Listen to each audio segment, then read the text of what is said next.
Hello, BookTube. I went back onto YouTube this morning to a very exciting video from Katie at Books and Things. As I've mentioned on this channel, and as you probably already know, she's gathered a whole bunch of great booktubers to do Victober in October, a celebration of all things Victorian. And she just recently did a video, I'll link to it down below, in which she gives the challenges for Victober 2018. I thought I'd go over them with you because they're really good. The first one is Ange's challenge. All the hosts gave challenges, and hers is read a book by one of the hosts' favorite Victorian authors, which is either Charlotte Bronte, Charles Dickens, Elizabeth Gaskell, or Thomas Hardy. And I'm sure if I read the BookTube tea leaves correctly, Elizabeth Gaskell will be the winner numerically, but we shall see.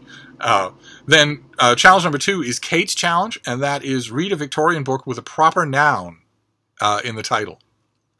Not hard to do. It was the fad at the time, but it gives you a wide plenitude of things to look at.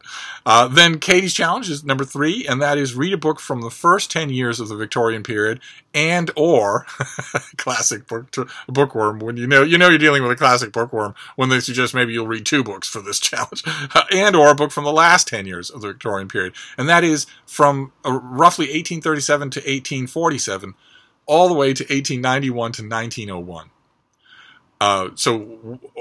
Either a book from one of those 2 periods or a book from both of those 2 periods, at the beginning of the Victorian period, the end of the Victorian period. And then number 4 is Lucy's challenge, and that is read a Victorian book written by a woman anonymously or under a pseudonym. Again, a plenitude of things to pick from, including some that are extremely famous. And then the 5th is a general challenge. Read a Victorian book and watch a screen adaptation of it. And those are the challenges for Victober 2018. A great deal of fun. I love it, and I will of course be participating. You can guess.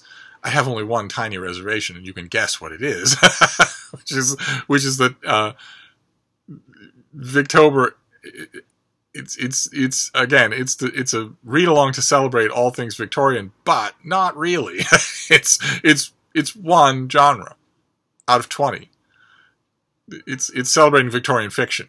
Now, that's no small thing, because, as I've mentioned on this channel before, I consider the Victorian era to be the greatest creative era in the history of humanity.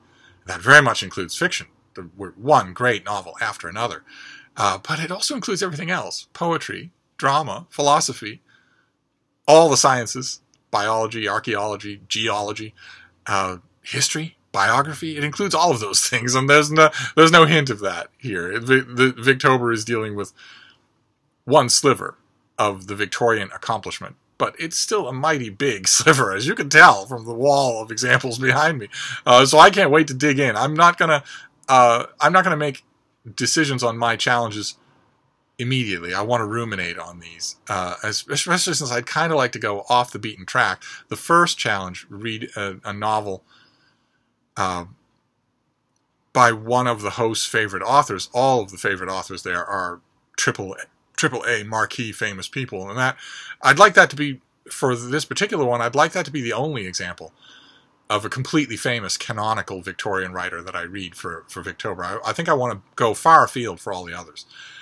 So we shall see. But one way or another, I wanted to make a little response video and also encourage you all to do Victober.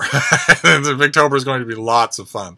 We have a whole bunch of events coming up on BookTube from the small fry, like for instance ShakeTube, which is September. We didn't do it last Saturday, but we're doing it every other Saturday.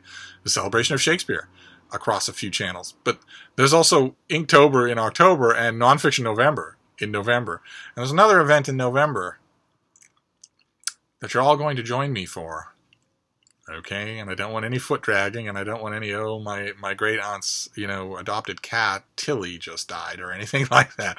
I've heard a lot of foot dragging, and I won't have anything of it. The other big event in November is NaNoWriMo.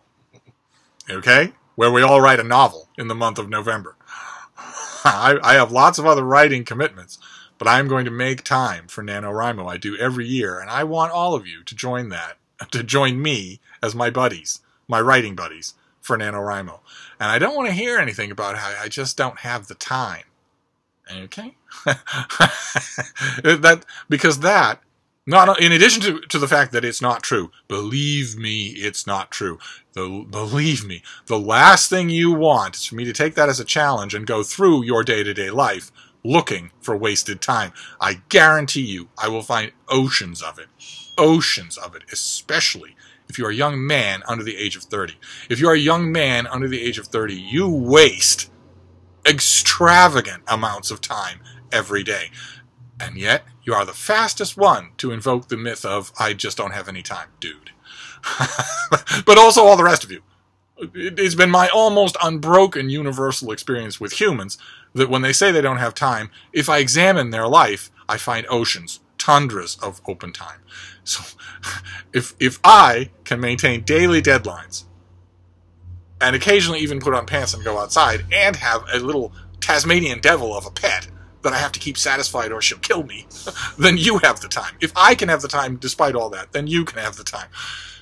And don't say, well, but you don't sleep as much as the rest of us, because I use that extra time from midnight until dawn to read. I wouldn't be using it for writing anyway. I'm talking about time during my day and during my evening, the same time that you have. Oh, but why am I yelling? I would have started off as about Victober, and now all of a sudden, well, we'll get it back to Victober. I'm hoping that all of you join in, because if you're a fan of Victorian literature, then you already know the call that it has. You've already felt something of what I'm talking about. I find it hard to believe that anyone who has seriously read any Victorian literature comes out of it and thinks, well, yeah, that was really good, but it's no Jane Smiley. I'd find that impossible to believe. I've never met anyone who didn't feel the call once they exposed themselves to Victorian literature. And if you haven't ever read the Victorians, we'll get to the nonfiction side in due time. Maybe I have to do a readathon of my own for that. Or maybe if I'm really nice and beg and plead, Katie and her co-host will let me handle the nonfiction side next year. But one way or another, if you've never experienced the Victorians, even just restricting ourselves to Victorian fiction, oh boy, are you in for a treat. Oh boy. You can scarcely pick wrong anywhere in the plenitude of Victorian fiction.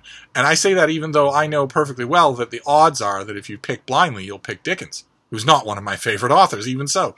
He's not one of my favorite authors, but he never makes a mistake. He never does anything wrong. He's guaranteed to please. So, whether you are a newcomer to Victorian fiction or whether you're an old hand and want to just sink into the inviting, warm bath of it again, you've got a little time to work on these prompts. I'll jot them all down below, and I'll link to all of the videos. The videos are all wonderful. You've got a little time to plan for your Victober. Okay? So just a reminder video. I'll wrap this up for now, but I'll see you soon. Thank you, BookTube.